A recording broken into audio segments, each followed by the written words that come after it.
All right, let's get back to our guest tonight. Our guest tonight is Aaron Cadieux. Aaron, again, it's an honor to have you here, my friend. Thank you for staying up late and being here and talking about your work.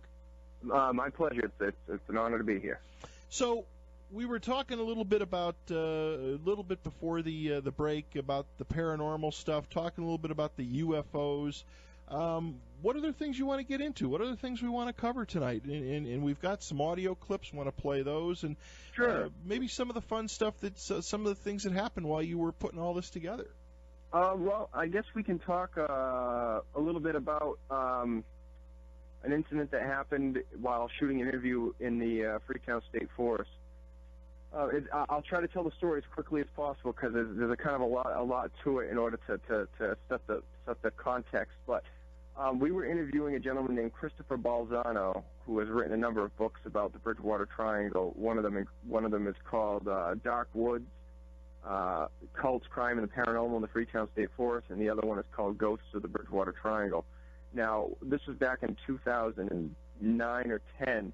I had filmed him giving a tour in the Freetown State Forest, and after the tour was over, he was supposed to go do a book signing in Dartmouth, which is the town, next town over from Freetown. But he had locked his keys in his car, and so we were out in the middle of the Freetown State Forest waiting for AAA to let him in. So at that moment, I said, "Hey, can I do a quick interview with you while we're waiting for AAA?" And AAA ended up taking 2 hours to get there, so we were able to shoot a pretty in-depth interview. It wasn't an interview that was supposed to happen, so we kind of had to set up a makeshift interview out in the middle of the woods. And one of the guys that was with us had this battery-operated camera light that we used as the light source for this interview. So we put some brand-new batteries in the light, and away we went. And so we were interviewing Chris about the Native American wampum belt that was part of the history of King Philip's War. And just to make a long story short, when King Philip, who was the Wampanoag chief at the time of the war, his Native American name was Metacomet. The English called him King Philip. Towards the end of the war, he was sensing his demise, his imminent demise, and so he presented his war chief, Anawan, with this wampum belt, which was basically a belt made out of wampum, which is a material extracted from quahog shells, the purple coloring in quahog shells, and they turned it into these beads, which was like the currency at the time, back in the 1600s. And they had this belt, which was designed to basically tell the oral history of the Wampanoag tribe. It had these pictures, woven into it. And so he presented the belt to Anawan, who carried it on for 2 weeks after Philip was killed towards the end of King Philip's War. Anawan carried the belt with him for the next 2 weeks until he and the last band of Wampanoag warriors officially surrendered to colonial officials. Now, as a symbol of their surrender, Anawan presented them with this wampum belt. The wampum belt has gone missing from history. Nobody knows what happened to it. There's people that think it may have wound up in a museum in England. It's tucked away in a drawer over there somewhere. There's people that think it may have sank on a cross-Atlantic journey on its way to England. And a lot of researchers theorize that until this wampum belt is returned to the Wampanoag people, that the strange occurrences in the Bridgewater Triangle area are going to continue. And so Chris Balzano was telling the story of this wampum belt during this interview. And while he was talking about it, the light shut off, which was a little bit strange, so we had to get everything back up and running. And we finally get the light back on. We get the camera back up and running and recording. And you hear another gentleman off camera say, "Hey, Chris, do you realize that the light shut off while you were talking about the wampum belt being returned to the Wampanoag people?" And Chris kind of chuckled and said, "Oh, I didn't realize that. That's really strange." And then Chris, at that moment, in a joking way, turns to his right as if he's addressing like a ghost, and he says, "We hear your message. If I could, I would return it." And as soon as he said that, no word of a lie, the light went out again. And like I said, there were brand new batteries that we put in this camera-operated light. The gentleman who provided the light had never had any problems with it before, and the light shut off twice, specifically while Chris was talking about the wampum belt. And in the second instance, when it shut off, the timing could not have been more perfect. And like I said, even as a skeptic, it made the hair on my arms and neck stand up. And it's a moment that we captured organically on camera, and it's one of those things that there are paranormal research shows and ghost hunting shows on every cable network that would have killed for a moment like that. And a lot of those shows will do everything to invent strange occurrences or fake strange occurrences. And this was something that happened, no word of a lie, while we were shooting. And we wouldn't make something like that up. If you watch our film, you'll see that it's not the kind of production where we're fabricating anything or presenting false claims or anything like that. So it was a pretty amazing occurrence. Well, you know what I think, Aaron, you're making this film. I think, and as I've said so many times on this show, I'm not a skeptic, but I'm skeptical. We've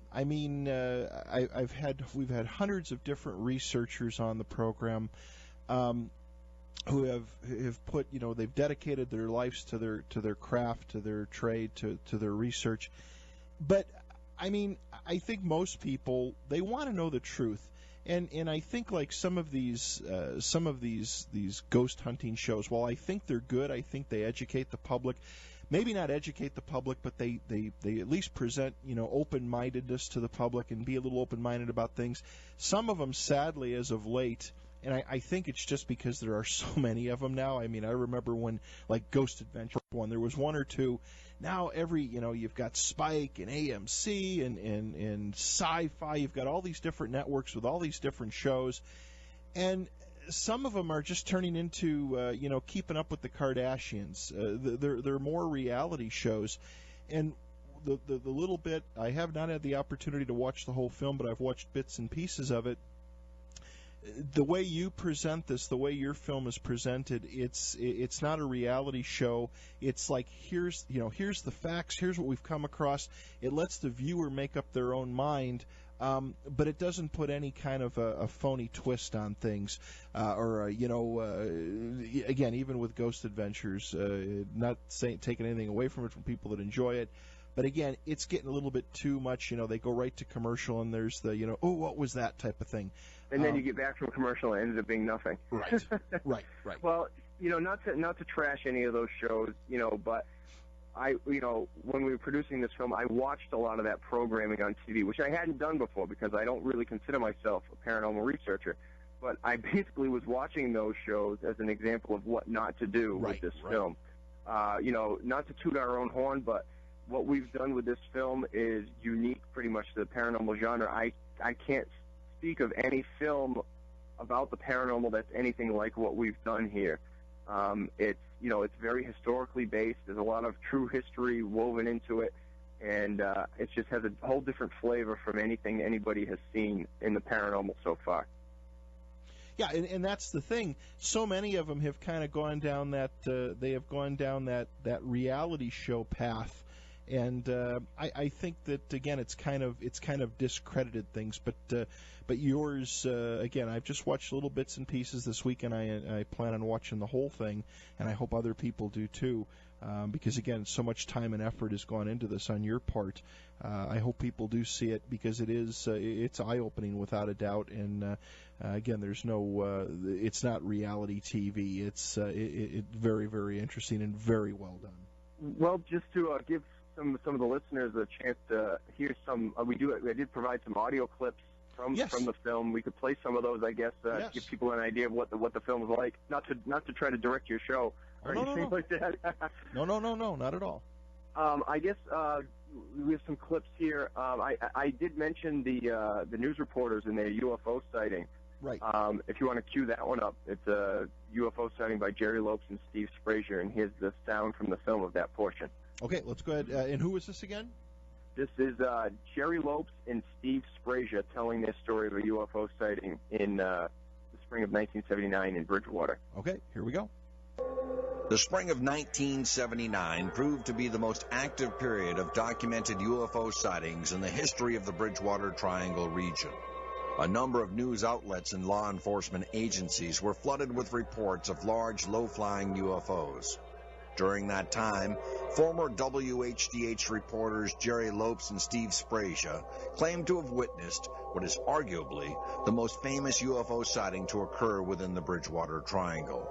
Jerry Lopes and I worked at WHDH Radio, and we were heading down to the Raynham Dog Track, and when we got off 24 onto 106, I noticed this really bright light over the tree line, and the light was coming closer and closer and getting bigger and bigger. And I remember saying to Jerry, what is that over there? So we pulled his vehicle over, and all of a sudden the stars blotted out in the shape of an arrow as this thing passed overhead.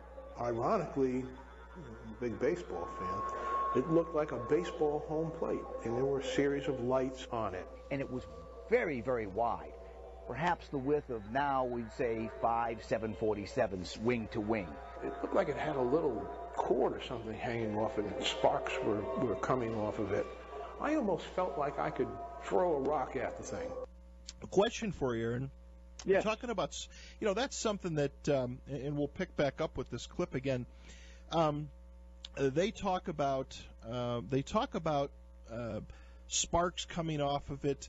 Something that I've heard on many occasions is some of these UFOs, these objects that are dropping kind of a material, like a molten type material.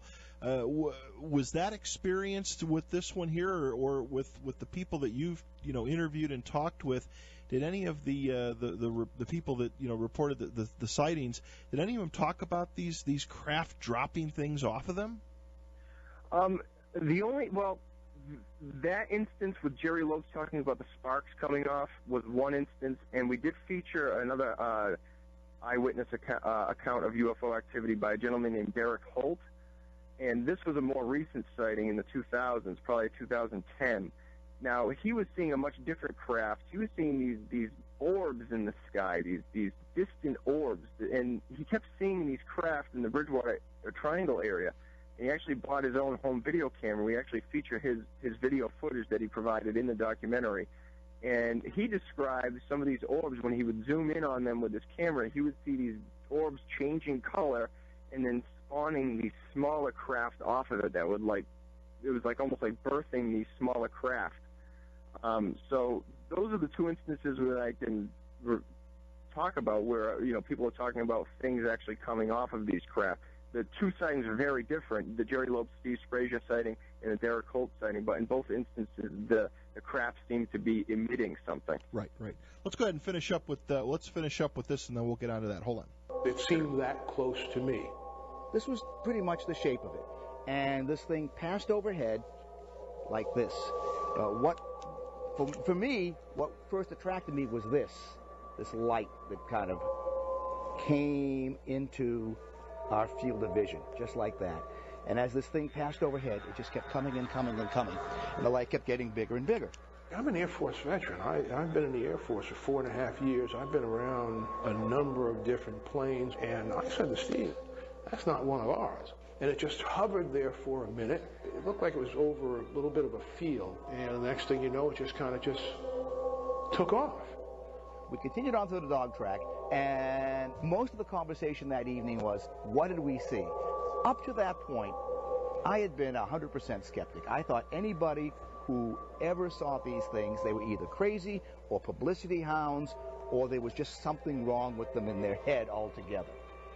What I didn't realize at the time was that a lot more people had seen it than just Jerry and I. Interestingly, over the course of the next week, there were a series of spottings, different sightings. It was reported in the papers, reported on the radio station, and at that point, Steve and I decided to come forward and say, hey, we actually saw something. A couple of days later, an article appears in the Brockton Enterprise. And not only does it have interviews with Jerry and I, but quite a number of other folks in and around the Randolph area who had seen it. But they've got the staff artist take all of our recollections and put together a drawing, an artist rendition, which looked pretty much like this. And it's like, whoa. I keep looking up because even to this day, as I look up, I can imagine I can see the darn thing. It made that much of an impression on me. I saw what I saw. I reported what I saw, and I've moved on. But very interesting, Aaron. And these guys are they longtime broadcasters of the area? Yeah, they are. And actually, we were featured on a news magazine TV show on Channel 5 in Boston called Chronicle. And it's a pretty popular show up in this area. And they featured that clip from the documentary because Steve Sprazier used to actually work for WCVB at one point, so they were very interested in that story. And that's one of the ones, you can actually watch that whole scene on YouTube. If you Google Bridgewater Triangle UFO, you can find it. That you can see the actual segment we were featured in Chronicle where they showed that scene from the film. Very, very interesting. One of the questions that came through the Inception chat room, I'll go ahead and have you answer it again here on the air for the people who are not in the chat, is Sure. Our friend Durr from out east says, Aaron, are there times of the year that there is more activity than others, such as around Halloween in that area of the country, as Halloween seems to be a very energetic time of the year? Yeah, I mean, from my perspective, as a skeptic, I think that people have a heightened awareness of this kind of thing around Halloween, so people are going to be looking for it. So, of course, there is an increase in the reports of activity around that time of year. Now, whether there's an actual increase or not, I can't say, but I think people, if you have a heightened awareness of something and you're looking for something, you might be more apt to experience it, or you might be more apt to attribute something that might not necessarily be paranormal as being paranormal when you're in that mindset. Gotcha. Now, Alan Aves, kind of, I believe that's how his name is produced. It's Alan Alves. Alan Alves. He is a retired, or is he's a retired police lieutenant detective. He talks about satanic crime. Were there a lot of satanic crime or satanic symbols or evidence of satanic rituals going on in that area? Yeah, particularly in the Freetown State Forest, and that's an area that has a long history of bizarre crime, and it's a sleepy town of 9,000 people, but the state forest, which is located in Freetown, has this laundry list of bizarre incidents involving bizarre crime and ritualistic activity occurring, and a lot of researchers say that the Freetown State Forest kind of has this negative energy that draws these people in to commit these crimes, and that's how it ties into this Bridgewater Triangle. But throughout the 1970s, 80s, and 90s, there was a lot of evidence of ritualistic activity coming out of the Freetown State Forest. Now, if you read the official doctrine of some of these satanic religions, like the Church of Satan and the Temple of Set, they don't officially condone the type of thing that was going on in the Freetown State Forest. So, what was happening there was kind of attributed to more self-stylized Satanists. But some of the things that were happening were, evidence of animal sacrifice. You'd find things everywhere from, small animals like a pigeon or a seagull sacrificed in a pentagram on the ground to eventually, they were finding cattle that had been sacrificed out in the Freetown State Forest. Full adult cows that were purchased at auctions would be brought out into the middle of the state forest and sacrificed in a satanic ritual. And at one point in 1999, they found a dozen baby calves butchered in a remote section of the state forest. And one of the interesting things is, during the 1980s, there was a thing going on in this country called the Satanic Panic, where a lot of different crimes and cases were being attributed to satanic crime and to satanic cults, and a lot of it ended up being just, sensationalism, and there was no proof of any of this stuff going on. But in the Freetown State Forest, in 1978, the nearby city of Fall River was, which is already kind of famous as the home of the Lizzie Borden murder trial, became engrossed in this case of these pimps and prostitutes that were also members of this satanic cult, this self-stylized satanic cult. And 3 Fall River prostitutes ended up being murdered, and their bodies were found in these towns, locations just outside of the Freetown State Forest and just outside of the Bridgewater Triangle. But that same cult that was committing these murders was also practicing in the Freetown State Forest. And so you had this, basically, while all this evidence of satanic ritual activity was going on in the Freetown State Forest, you had this case go on with these people. The gentleman, his name is Carl Drew, who was convicted of that crime, and his accomplice was a woman named Robin Murphy, who was convicted of second-degree murder in exchange for testifying against him. And they're both still in prison. Robin Murphy was paroled, but then she violated her parole and got sent back to jail. But some people, a lot of witnesses said that group was practicing in the Freetown State Forest, and then there were a lot of locations in the forest that were known for evidence of satanic ritual activity, including this bizarre underground bunker and then this other bizarre, like, makeshift hut that were both, like, located out in the middle of the forest. And it's just a lot of really weird, strange things associated with that forest. In addition to even in just the satanic crime, there was a high-profile case that happened in 1978 involving the abduction of a 15-year-old girl in the nearby town of Rainham. And she was abducted by a gentleman by a monster named James Cadieux, who brought her out into the Freetown State Forest, tied her to a tree, raped and murdered her. Wow. And because the satanic cult activity was going on at the same time, his defense attorneys tried to pin the murder on the cult that was operating in the Freetown State Forest, but they were unsuccessful in doing that, and that case actually had nothing to do with satanic crime.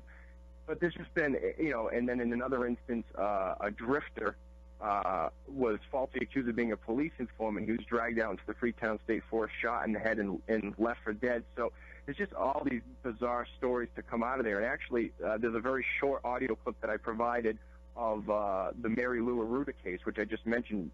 She was murdered by James Cadieux. I don't know if you want to play that. Yeah, let's go ahead and play that. It's a perfect segue to that.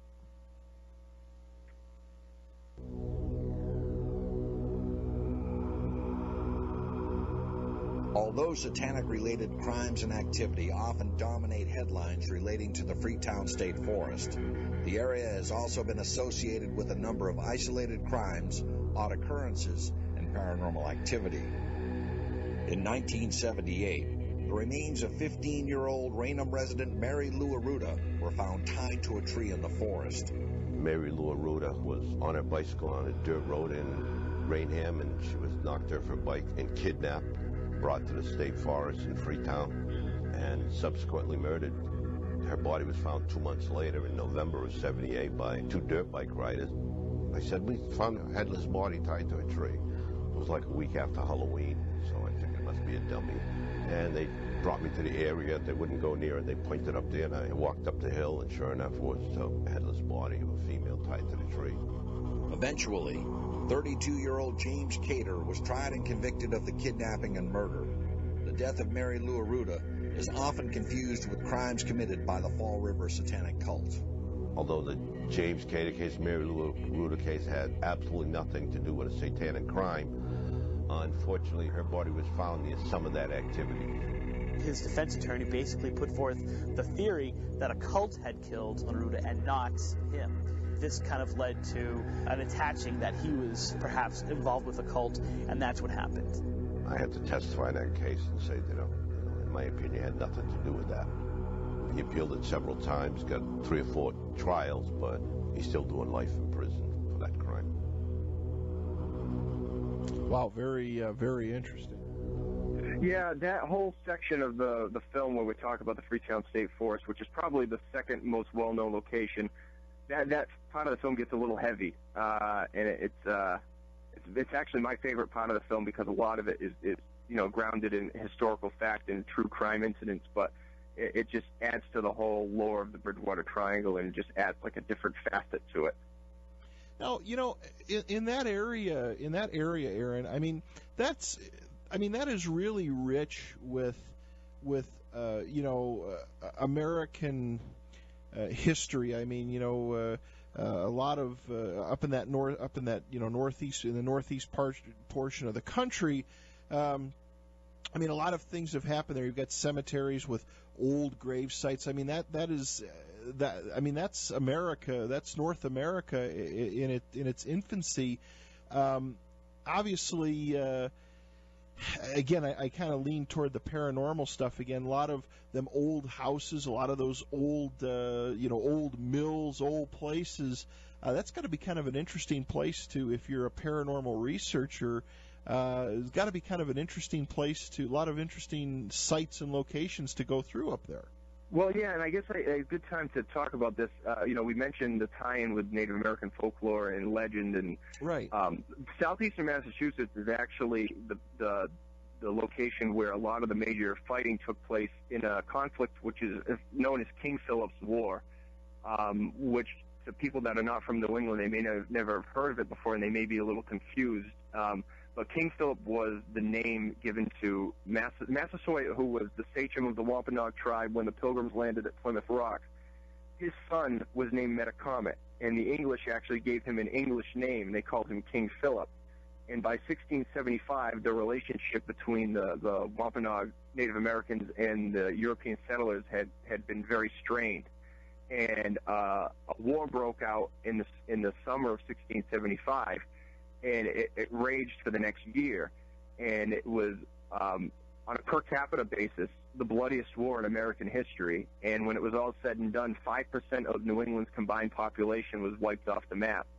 And the war actually started in present-day southeastern Massachusetts in a town called Swansea, which actually is not part of the Bridgewater Triangle, but it's just outside of the triangle.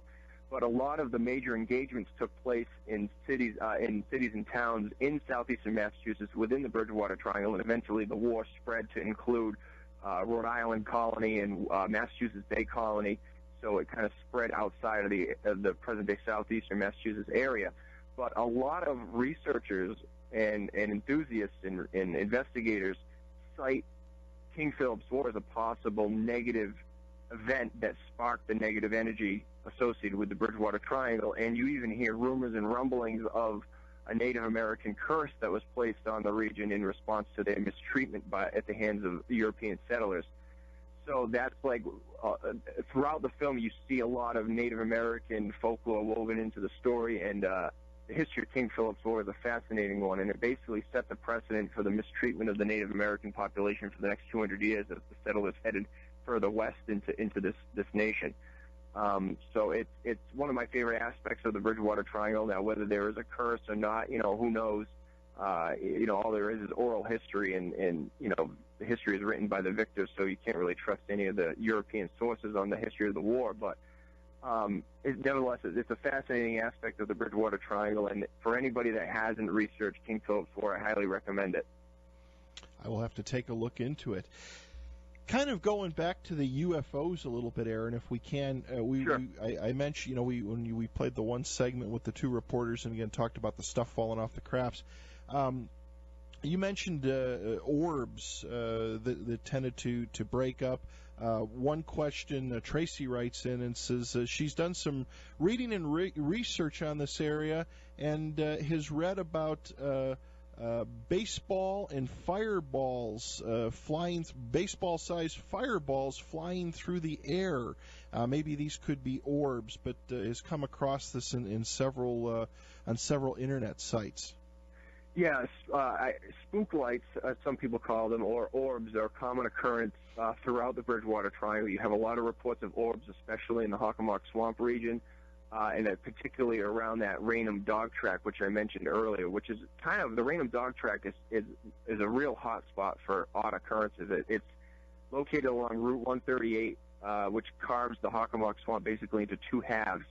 And the dog track is surrounded by the Hockomock Swamp, and there's a lot of spook light sightings that occur in the woods behind the dog track in the swamp. There's an old abandoned rail bed back there, and a lot of people go hiking there, and there's just a ton of reports of these strange lights that come out of there that some people attribute to swamp gas.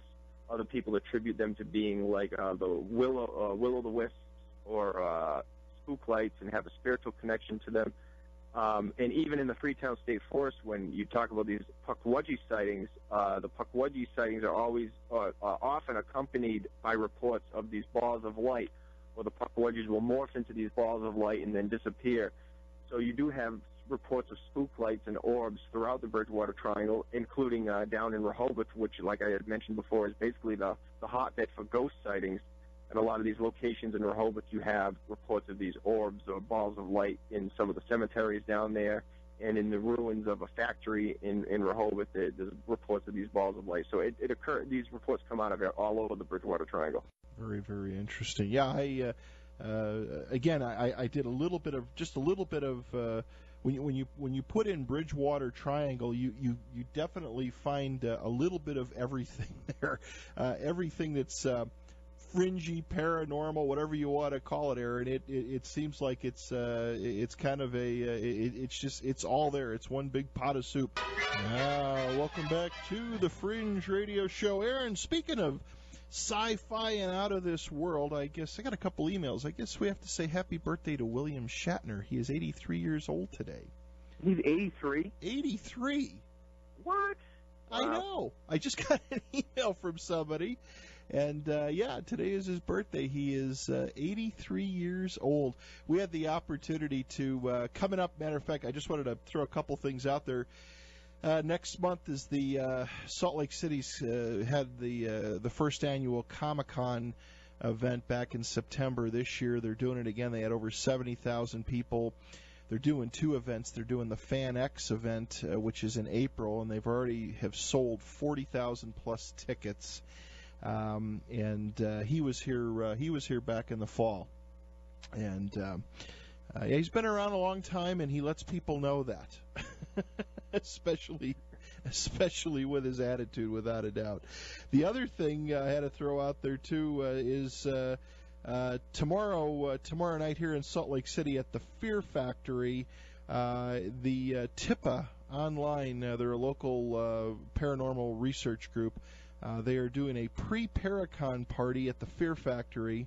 Actually, it was tonight and tomorrow night. They're doing psychic readings, and then they're going to do some paranormal investigations. It's to support a new Paracon that's going to be in town in mid-June. So we figured we would just go ahead and throw that out. But, 83 years old. That's hard to believe, isn't it?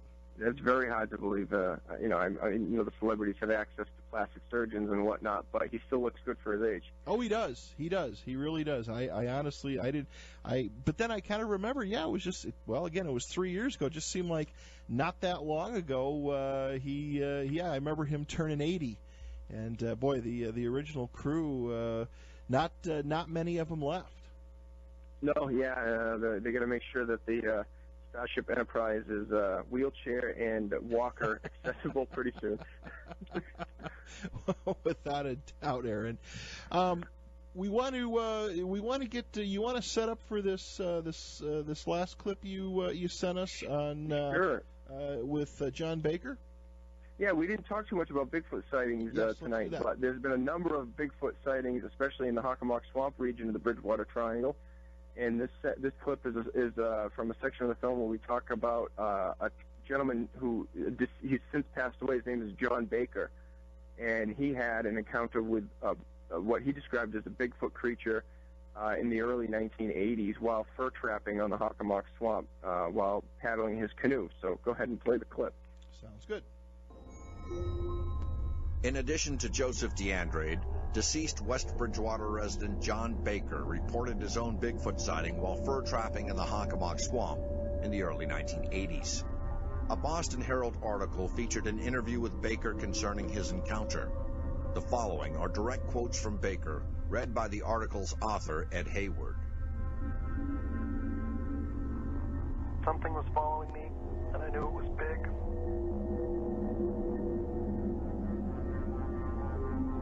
So I took the boat down a small creek to a dry hill, and it kept moving.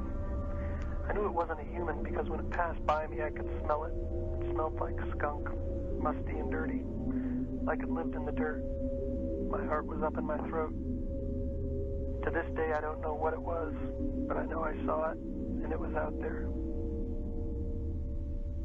So John had he made contact, or he was close enough to one.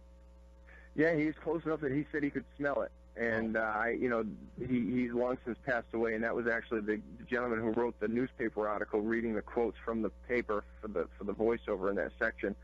But it's a pretty interesting story, and it's similar to a lot of the reports that come out of the Hockomock Swamp in terms of Bigfoot encounters, which is actually one of the most popular phenomenon associated with the Bridgewater Triangle. Very interesting. Are there a lot of you did mention in the beginning of the interview, there are a lot of cryptozoologists that are starting to scour through those areas now? Yeah, well, especially Lauren Coleman. I mean, he's the guy that came up with the whole concept of the Bridgewater Triangle. He came up with the name, but right. It's been known for odd occurrences for centuries. But he kind of put the magnifying glass on the region, and actually, not so much cryptozoologists these days. It's mostly ghost hunting groups that are scouring the area and visiting these different locations. And it's funny when somebody says, I want to investigate the Bridgewater Triangle. You can't investigate the Bridgewater Triangle. You have to investigate the locations within the Bridgewater Triangle. Right. And then once you've investigated all those locations, then you can say you've investigated the Bridgewater Triangle. It's not something that you could just come down for a day and say, I'm going to visit the Bridgewater Triangle. It's 200 square miles. So there's plenty of places to go there, and whatever your fancy may be in the realm of the unusual. It's there. Exactly. That's a good way to put it. Yeah, very interesting. The sightings till today, I mean, till the current time, Aaron, is the activity in the triangle, in the different areas, is the activity still heavy? I mean, are there a lot of UFO sightings? Are there a lot of Bigfoot sightings or footprints? I mean, is it still continuing on? Yeah, I just got an email sent to me the other day where a guy sent me pictures of a footprint in the snow that he found in the Bridgewater area. It looked a lot like a Bigfoot footprint, but I'm not an expert in analyzing that kind of thing, so I immediately sent it off to Lauren Coleman, who wanted to look at it more closely. But then we posted it on our Facebook page. You go to the facebook.com/the Bridgewater Triangle documentary, you can see it. A lot of people are saying it looks like it was made by an artificial Bigfoot track or even a snowshoe. But the stories are still coming out of the region. Like I said, under the Your Stories section of our website, you can read stories that have occurred within the past couple, and it's particularly UFO sightings that have occurred within the last few years. So the stories are still coming out of the region. Some of the more famous ones may have occurred back in the 1970s, but a lot of them are still a lot of occurrences are still being reported today. When you made this, again, you like you said, you were skeptical going into this. The documentary, I would assume, is received a lot of praise. Have you had the skeptics come up to you and say, "Nah, it's all hogwash. These are just old tales"? Have you had anybody do that, or have people been pretty accepting to it? No, people have been pretty accepting, and I think though when you come out with a film like this, you're more apt to get believers to come and watch it than skeptics. Right. The feedback has been overwhelmingly positive that we've received so far. You might get somebody that might not necessarily believe one story in the film, but then they hear another story from another part of the Bridgewater Triangle, and they're more apt to buy into it, just because the laundry list of things that happen there is so diverse. So it's nice that the film has something to offer for everybody. So we haven't run into too many people that say it's all a bunch of hogwash. Yeah. Well, and again, on your website, where you're allowing people to post their stories up. I agree with you. I think that films like this, information like this, when it comes out, it does bring a lot of people out of the woodwork, and it probably also a lot of people say, hey, you know what? I know I did see something. I'm not crazy. There's others that did see it, and gives people a little bit of reassurance when we're talking about these subjects. Again, it's about being open-minded, and again, my hat's off to you to put out a documentary like this, because you're a hard-working professional. Sometimes when this stuff comes out, I mean, you tend to get people sometimes discredit you, but in this case, everybody's kind of stepped up and said, yeah. And as far as the people involved with the film, they're all credible people, big-name people. Yeah, we were lucky enough to get some big-name people in the film, Lauren Coleman and Jeff Belanger being probably the most well-known.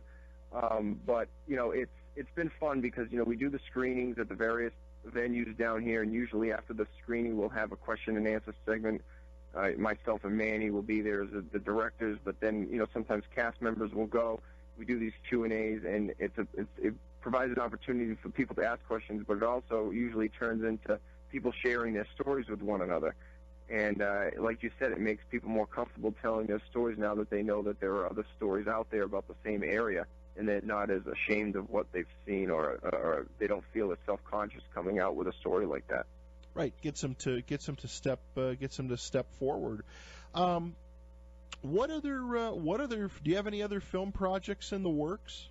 Yeah, I'm very interested in doing a documentary on something which is called the highway murders, which is actually something that sometimes is tied into the lore of the Bridgewater Triangle. But the city of New Bedford, which is about 10 miles down the road from the city of Fall River, they're very similar cities.